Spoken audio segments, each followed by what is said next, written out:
आज माझ्या शाळेत वृक्ष लागवड दिवस साजरा केला आणि मला एक रोप भेट दिलं.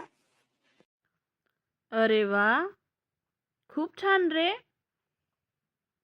काय नाव ठेवलंय त्या रोपाचं? जीवन.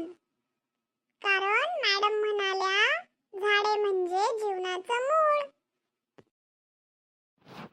अगदी बरोबर. कारण एक झाड लावणं म्हणजे श्वास घेणाऱ्या हजारो जीवांचं रक्षण करणं. म्हणजे मी हिरो आहे ना आई?